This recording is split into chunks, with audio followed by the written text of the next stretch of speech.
Alors bonjour, je me présente. Mon surnom est In Your Eyes sur toursurlehockey.com. Donc aujourd'hui, je prends quelques minutes pour vous renseigner sur comment on peut publier des manchettes sur Tout sur le hockey.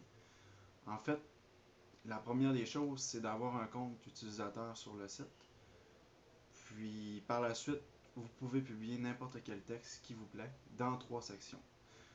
Donc, voilà, puisque plusieurs me posaient la question, je tenais bon de faire une vidéo à ce sujet. Donc, je vais vous montrer un petit peu comment ça fonctionne les publications. Il suffit de vous connecter sur le site. Donc, on peut voir, je suis connecté avec le compte test. Et d'aller dans la section Publier. Donc, dans la section Publier manchette, il y a 3 sections. La première, publier un texte qui vous permet de publier un texte d'opinion, donc qui ne nécessite aucune source. Donc, si jamais vous voulez donner votre opinion sur un sujet en question, c'est la section à utiliser. La section publier une manchette, c'est une section que tout le monde peut utiliser. Par contre, ça prend un lien là, sur la toile qui est au préalable trouvé pour prouver vos écrits. Puis, il faut que ça soit dans un français impec, puisque c'est des nouvelles qui vont être diffusées à l'ensemble des gens sur le site, sur la page d'accueil. Et puis, la dernière section, c'est proposer une transaction. Donc, proposer une transaction, vous écrivez un texte, puis vous justifiez pourquoi vous feriez une transaction, puis vous pouvez faire des transactions comme vous le voulez, incluant des choix repêchage et des joueurs, etc. Donc, je vais commencer par publier un texte pour vous montrer comment ça fonctionne.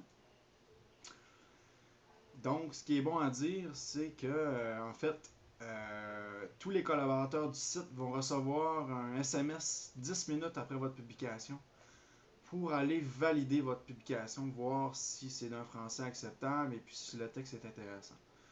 Donc, en temps normal, votre texte sera rapidement validé. Il ne sera pas visible, par contre, tout de suite sur le site pour des raisons de plagiat ou autres raisons du genre.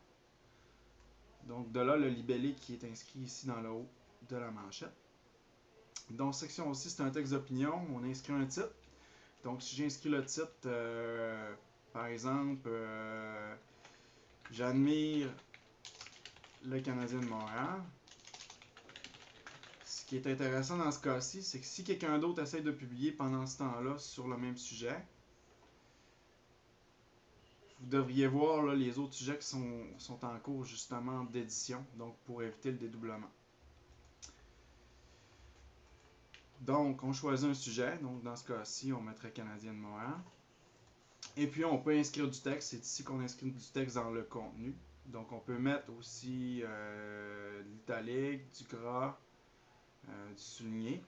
On peut également inclure les statistiques des joueurs. Donc, dans ce cas-ci, si j'inscris Alex Galchenyuk, je vais choisir mon joueur, je presse sur le bouton statistique et puis je peux insérer les statistiques dans ma manchette en cliquant sur le lien qui est ici. Ainsi, en cliquant sur ce bouton, on peut voir que ça a inscrit là, un tag, stat, avec le ID du joueur. Vous pouvez inscrire du texte par la suite et également avant. Et vous pouvez également inscrire d'autres joueurs dans votre manchette. Donc si je prends Thomas Plekanec, je peux également le faire en insérant ces statistiques. Même chose pour les équipes. Si je veux prendre les statistiques du Canadien de Montréal, je peux également insérer les statistiques en cliquant ici. C'est le même principe.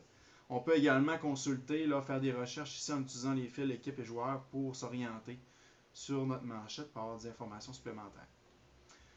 Un minimum de 2 mots-clés nécessaires là, dans les publications, c'est simple, c'est pour utiliser la section rechercher en haut. Ça va aider à trouver votre article si quelqu'un utilise cette section-là. Un mot-clé qui était entré plus bas. Et puis l'outil photo qui vous permet en fait d'ajouter une photo à votre manchette. Donc si je cherche Alex Galchenyuk, j'ai plusieurs photos donc que je peux sélectionner.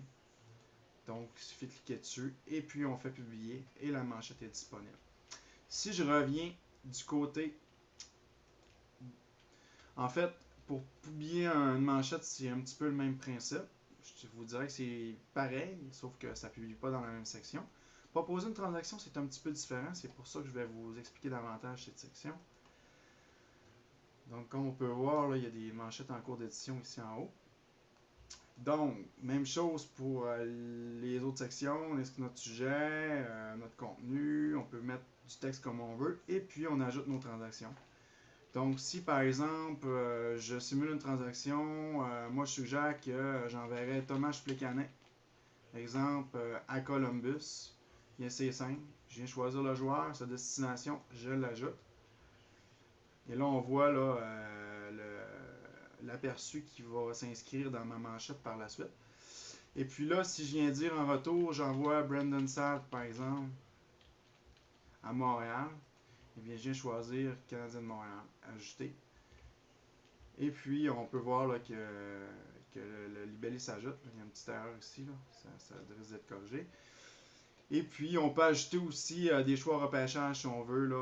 C'est le même principe. Le choix, on ajoute la destination ou autre. Si par exemple, on suggérait une recrue d'un les mineurs qui n'est pas disponible dans la liste des joueurs.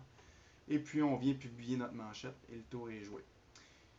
En fait, pour terminer, tout ce qui est dans la section publier une manchette, ça se retrouve ici. Publier un texte, ça se retrouve ici dans la section opinion. Et puis publier une proposition, ça se retrouve ici. Donc j'espère que ce petit tour de piste va vous permettre d'en savoir davantage sur le site, puisque plusieurs méconnaissaient cette fonction, cette fonctionnalité plutôt. Donc, je me répète, disposez d'un compte et puis vous pouvez publier. Tout le monde est à l'aise de publier dans le français qui lui convient. Évidemment, nous, quand on refuse une manchette, on donne des raisons et puis vous recevez un message en privé qui vous dit que votre manchette a été refusée ou acceptée. Et puis vous avez l'opportunité par la suite de la modifier si jamais il y a des correctifs à apporter pour la soumettre à nouveau. Donc, je vous remercie de votre attention et bonne fin de journée. Au revoir.